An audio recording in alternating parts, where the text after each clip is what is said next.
മുഅ്മിനീങ്ങളെ,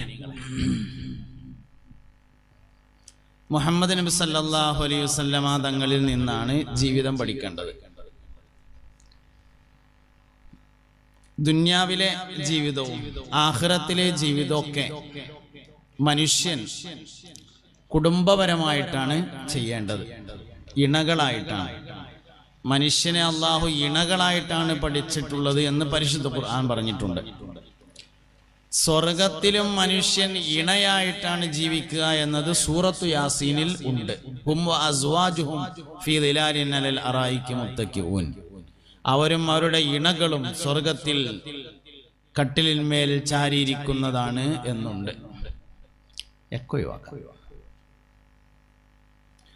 അപ്പൊ അങ്ങനെ നബി സല്ലല്ലാഹു അലൈഹി വസല്ലമയിൽ നിന്ന് കുടുംബജീവിതം പഠിക്കണം. പുണ്യ നബി സല്ലല്ലാഹു അലൈഹി വസല്ലമ തങ്ങൾ 11 കല്യാണം കഴിച്ചിട്ടുണ്ട്. നബി തങ്ങൾ വഫാത്താകുന്ന സമയത്ത് 9 ഭാര്യമാർ ജീവിച്ചിരിപ്പുണ്ട്. ആയിഷത്തും വാ ഹഫ്സത്തും വാ സൗദ സഫിയത്തും മൈമുനത്തും വാ റംല ഹിന്ദും വ സൈനബും കദാ ജുവൈരിയ ലിൽ മുഅ്മിനീന ഉമ്മഹാത്തുൻ മർദിയ. അതാണ് നബിതങ്ങൾ വഫാത്താകുന്ന സമയത്ത് ജീവിച്ചിരിപ്പുണ്ടായിരുന്ന 9 ഭാര്യമാർ. മരണപ്പെട്ട ഭാര്യ ഒന്ന് ഖദീജ ബീവി. നബി സല്ലല്ലാഹു അലൈഹി വസല്ലം ആദ്യമായി വിവാഹം കഴിച്ചത് ഖദീജ ബീവിയെ. പുണ്യ നബി സല്ലല്ലാഹു അലൈഹി വസല്ലം തങ്ങൾക്ക് ഇബ്രാഹിം എന്ന ആൺകുട്ടി ഒഴിച്ച് ബാക്കിയുള്ള എല്ലാ മക്കളുണ്ടായതും ഖദീജ ബീവിയിലാണ്. നബി തങ്ങൾക്ക് 9 മക്കളുണ്ടായിട്ടുണ്ട്.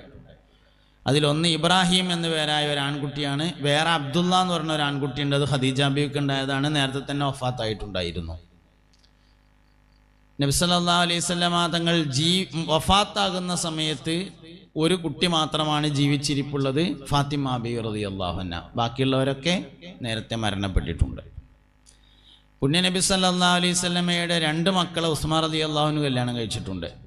ആദ്യം ഒരാളെ കെട്ടി, ആ വഫാത്തായതിൻ്റെ ശേഷം 2ാമത്തെ മോളെയും കെട്ടി. ഇനി എനിക്കൊരു മോളും കൂടി ഉണ്ടെങ്കിൽ അതും കൂടി ഞാൻ ഉസ്മാൻ തന്നെയാണ് കെട്ടിച്ചു കൊടുക്കുന്ന 2ാമത്തെ മോള് മരിച്ചപ്പോൾ നബി പറഞ്ഞിട്ടുണ്ട് സല്ലല്ലാഹു അലൈഹി വസല്ലം. അവിടുന്ന് തുടങ്ങാം നമുക്ക് വിഷയം.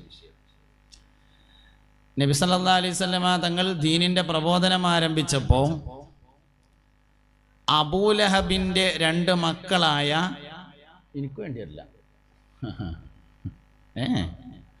ആയാതി പരിപാടിയൊന്നുമില്ല. ഇവിടെ ഇങ്ങനെ പറയും, ഇവലിങ്ങനെ നോക്കണം. ഒറ്റ നിബന്ധന മാത്രമേ ഉള്ളൂ, മുന്നിലുള്ള ആൾക്കാർ ഇന്നെങ്ങനെ നോക്കണം എന്നാൽ ഞാൻ ഇങ്ങനെ പറയും. വേറെ ഒരു നിബന്ധനയില്ല. ഫാൻ വേണ്ട, ടീപ്പോയി വേണ്ട, വെള്ളം വേണ്ട, ഒന്നും വേണ്ട, നോട്ടം മാത്രം. നോട്ടം നിർത്തിയോ വയത് നിൽക്കും. പിന്നെ പാട്ടൊക്കെ പാടും, അതിന് നോക്കണം എന്നൊന്നുമില്ല. അത് നിങ്ങൾ നോക്കിയില്ലെങ്കിലും പാടും ഞാൻ. പക്ഷെ വയത് പറയണമെങ്കിൽ നോക്കൽ നിർബന്ധമാണ്, മറ്റൊരു നിബന്ധനയില്ല. നോക്കുക എന്നുള്ള നിബന്ധന മാത്രം. ഈ മുന്നിലുള്ള ആൾക്കാരിങ്ങനെ ഒരാൾ നോക്കേണ്ടത്. പിന്നെ അവിടെ കുറച്ച് പെണ്ണുങ്ങളുണ്ട്, ഓല എന്തായാലും നോക്കും. ഒരു പറഞ്ഞില്ലെങ്കിലും ഒരു നോട്ടം ഏറിയ കുഴപ്പമേ ഉണ്ടാവുള്ളൂ, കുറഞ്ഞ കുഴപ്പമുണ്ടാവില്ല. ഈ ആണുങ്ങൾ ഇങ്ങോട്ട് നോക്കി കിട്ടണം, അതാണ് പ്രധാനപ്പെട്ട വിഷയം. അപ്പം എല്ലാവരും ശ്രദ്ധിക്കുക. നബി തങ്ങളുടെ സല്ലല്ലാഹു അലൈഹി വസല്ലമ തങ്ങളുടെ മകളായ 2 മക്കളെ, അബൂലഹബിന്റെ 2 മക്കൾ ഉത്ബത്തും ഉത്തൈബത്തും അവരാണ് കല്യാണം കഴിച്ചിരുന്നത്. മുസ്തഫ നബി സല്ലല്ലാഹു അലൈഹി വസല്ലമ ദീനീ പ്രബോധനം ആരംഭിച്ചപ്പോൾ ദേഷ്യം വന്ന അബൂലഹബ് തൻ്റെ മക്കളായ ഉത്ബത്തിനോടും ഉത്തൈബത്തിനോടും മരുമക്കളെ വിവാഹമോചനം നടത്താൻ വേണ്ടി നിർദ്ദേശിച്ചു. അങ്ങനെ നബി തങ്ങളുടെ സല്ലല്ലാഹു അലൈഹി വസല്ലമയുടെ വീട്ടിലേക്ക് ഒരേ ദിവസം 2 മക്കൾ വിവാഹമോചിതരായി കടന്നു വന്നു. റുഖിയ്യ, ഉമ്മു കുൽസൂം എന്നാണ് അവരുടെ പേര്. അതിൽ റുഖിയ്യ ബീവിയ ആദ്യം ഉസ്മാൻ റളിയല്ലാഹു അൻഹു കല്യാണം കഴിച്ചു.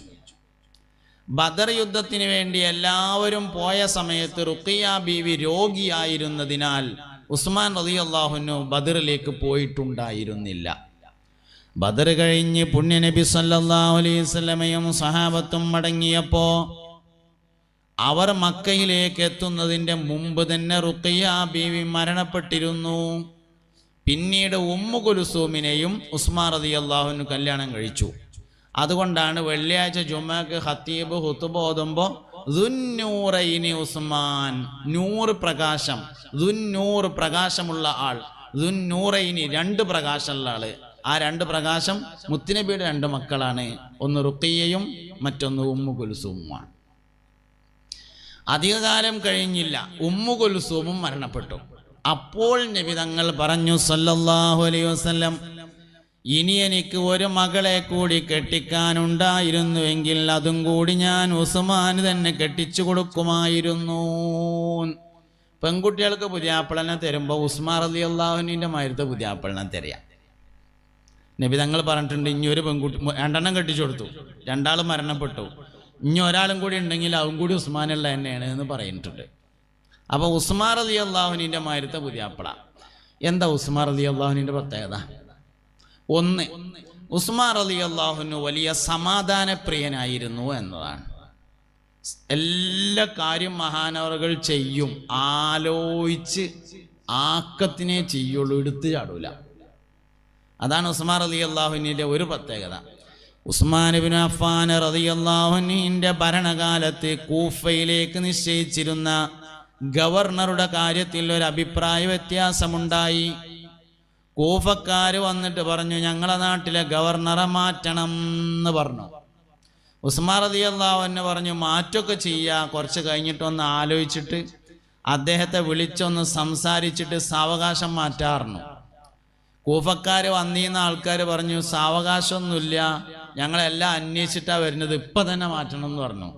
ഉസ്മാൻ റളിയല്ലാഹു അൻഹു പറഞ്ഞു, ഇപ്പം ഏതായാലും മാറ്റൂല, കുറ്റാരോപിതനായ ആളെ വിചാരണ ചെയ്യാതെ തീരുമാനമെടുക്കാൻ കഴിയൂല എന്ന് പറഞ്ഞപ്പോൾ ഓല് പറഞ്ഞു, ആ ഒന്നും നടക്കൂല, ഇപ്പം തന്നെ മാറ്റണം, അല്ലെങ്കിൽ ജനറൽ ബോഡി നടക്കാനായിക്കൂല.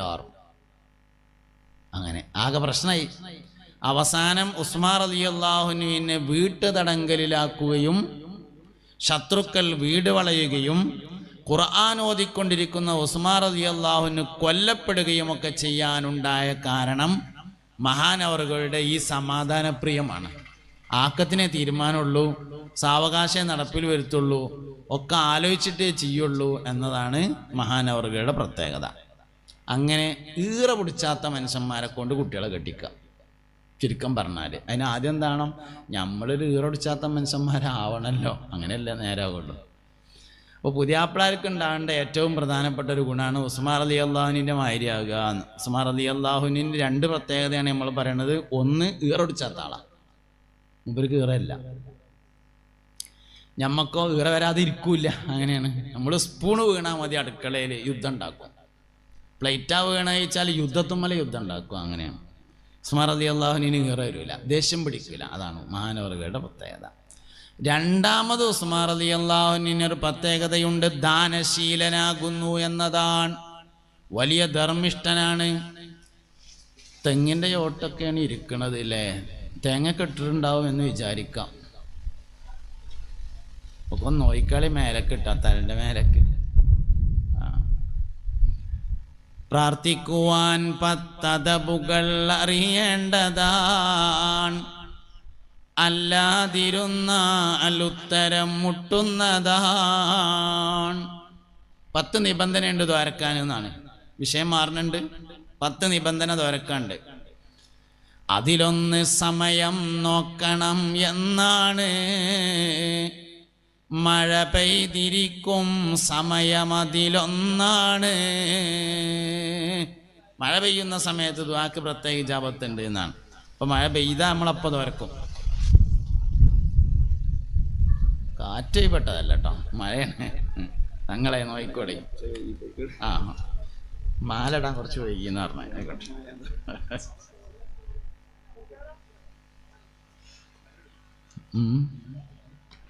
അപ്പൊ നോക്കിയെല്ലാരും. അപ്പൊ നമ്മൾ പറഞ്ഞുകൊണ്ടിരിക്കുന്നത് ഉസ്മാൻ റളിയല്ലാഹുവിന്റെ ഒരു പ്രത്യേകത, വയലതിൻ്റെ ഇടയിൽ കൂടെ ശ്രദ്ധിക്കും. ഉസ്മാൻ റളിയല്ലാഹുവിന്റെ ഒരു പ്രത്യേകത സമാധാനപ്രിയനാണ്, ദേഷ്യം പിടിക്കാത്ത ആളാണ്. ഉസ്മാൻ റളിയല്ലാഹുവിന്റെ രണ്ടാമത്തെ പ്രത്യേകത ദാനശീലനായിരുന്നു എന്നതാണ്. ഈ ദാനശീലം എന്ന് പറഞ്ഞാൽ എന്താ? ധർമ്മം കൊടുക്കാൻ പൈസ വേണം, ദാനശീലത്തിന് പൈസ വേണ്ട, മനസ്സുണ്ടായാൽ മതി.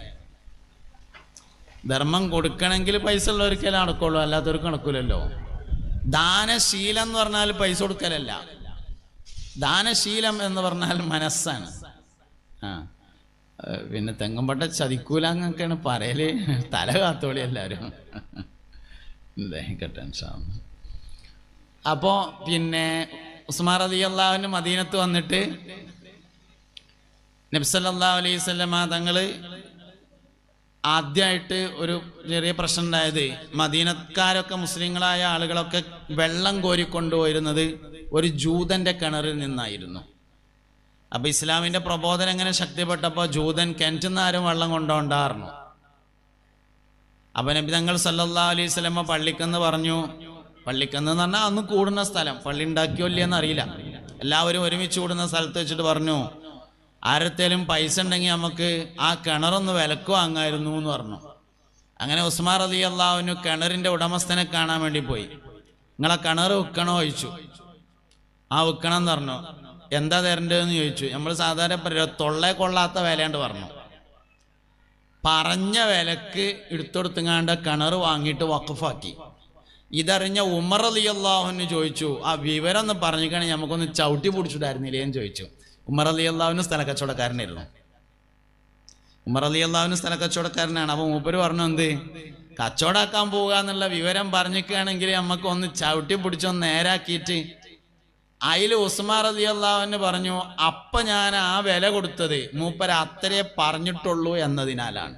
കുറച്ചുകൂടിയും കൂട്ടി പറഞ്ഞിരിക്കുകയാണെങ്കിൽ അപ്പം ആ പൈസയും കൊടുത്തിട്ട് വാങ്ങും എന്ന് പറഞ്ഞു ഉസ്മാൻ റളിയല്ലാഹു അൻഹു. കാരണം ഞാനിത് കച്ചവടമാക്കിയത് ദുന്യാവിൽ ലാഭം ഉണ്ടാക്കാനല്ല, അത് ആഖിറത്തേക്കാണ്, അതിന് എത്ര വില കൊടുത്താലും നഷ്ടാവൂല എന്ന് പറഞ്ഞു. അങ്ങനെ ഉസ്മാൻ റളിയല്ലാഹു അൻഹുവിൻ്റെ വഖഫുകൾ ഇങ്ങനെ നടന്നു.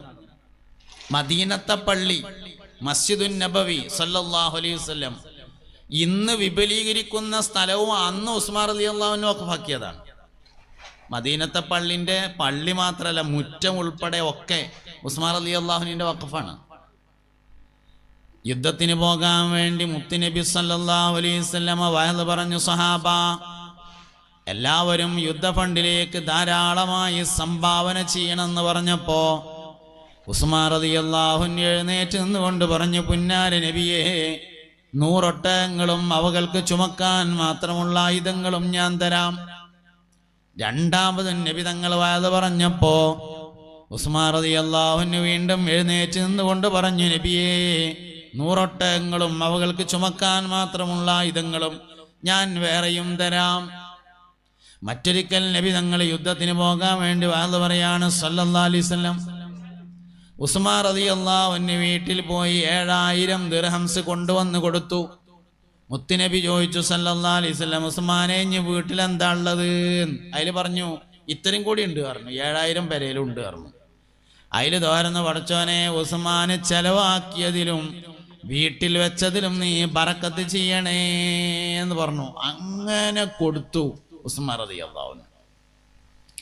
കഴിഞ്ഞ പ്രാവശ്യമല്ല, അതിൻ്റെ മുമ്പത്തെ പ്രാവശ്യം ഉംറയ്ക്ക് ചെന്നപ്പോൾ മദീനയിൽ ഞാനിങ്ങനെ സമയമുണ്ടായപ്പോൾ ഒരു ടാക്സിയിൽ ഇങ്ങനെ സഞ്ചരിച്ചു. അപ്പം 3 വലിയ ബിൽഡിങ്ങുകൾ കണ്ടു, ചുവന്ന പെയിന്റ് അടിച്ചത്. കൂടെ ഉണ്ടായിരുന്ന അസ്ലമിനോട് ചോദിച്ചു, അസ്ലമേ ഈ ബിൽഡിങ്, അപ്പം ചോദിക്കാൻ കാരണമുണ്ട്, ആ ബിൽഡിങ്ങുമേ ഹാദാ വഖഫ് ഉസ്മാൻ ഇബ്നു അഫ്ഫാൻ ലിൽ മുസ്ലിമീൻ എന്ന് എഴുതിയിട്ടുണ്ട്. ഇത് ഉസ്മാൻ റളിയല്ലാഹു അൻഹു മുസ്ലിങ്ങൾക്ക് വഖഫ് ചെയ്തതാണ്. വലിയ വാർപ്പിൻ്റെ 3 ബിൽഡിങ്ങാണ് റോഡ് സൈഡിൽ, ഷോപ്പിംഗ് മാള്. എന്തായാലും ഇപ്പോൾ ഉസ്മാൻ റളിയല്ലാഹു അൻഹു വഖഫ് ചെയ്യുന്ന കാലത്ത് അങ്ങനത്തെ ഒരു ടെറസ് ബിൽഡിങ്, കോൺക്രീറ്റ് ബിൽഡിങ് ഏതായാലും ഉണ്ടാവില്ല. അപ്പോൾ അസ്ലമാണ് കൂടെ ഉള്ളത്. അസ്ലമിനോട് ചോദിച്ചു, എന്താ സംഭവം? അപ്പോൾ പറഞ്ഞു, ഇവിടെ ഉണ്ടായിരുന്നതൊരു വലിയ ഈത്തപ്പനത്തോട്ടമാണ്. ബഹുമാനപ്പെട്ട ഉസ്മാൻ അഫ്ഫാൻ റളിയല്ലാഹു അൻഹു ആ ഈത്തപ്പനത്തോട്ടം മുസ്ലിങ്ങളുടെ പൊതുവായ ഗുണത്തിന് വേണ്ടി വഖഫ് ചെയ്തതാണ്. ഉസ്മാൻ റളിയല്ലാഹു അൻഹു മരണപ്പെട്ടു. ഈത്തപ്പന മരങ്ങൾ മുറിഞ്ഞു വീഴാൻ തുടങ്ങി. 150 വർഷമാണ് അത്ര ഈത്തപ്പന മരങ്ങൾ പരമാവധി പോവുക. അപ്പോൾ 150 കഴിഞ്ഞിട്ട് 1500 കൊല്ലമായല്ലോ. അപ്പോൾ ഈത്തപ്പനൊക്കെ പോയി, മരുഭൂമിയായി. കുറേ കാലം കഴിഞ്ഞ് സൗദി ഗവൺമെൻറ് അവിടെ 3 ബിൽഡിംഗ് ഉണ്ടാക്കി വാടകയ്ക്ക് കൊടുത്തു. അതിൻ്റെ പൈസ സൗദിയിലെ നാഷണൽ ബാങ്കിലേക്ക് പോയിക്കൊണ്ടിരിക്കുകയും അതിൽ നിന്ന് ലോക മുസ്ലിങ്ങളുടെ ഗുണങ്ങൾക്ക് വേണ്ടി ചെലവാക്കിക്കൊണ്ടിരിക്കുകയും ചെയ്യുന്നു. അത്ഭുതകരമായൊരു സംഭവം.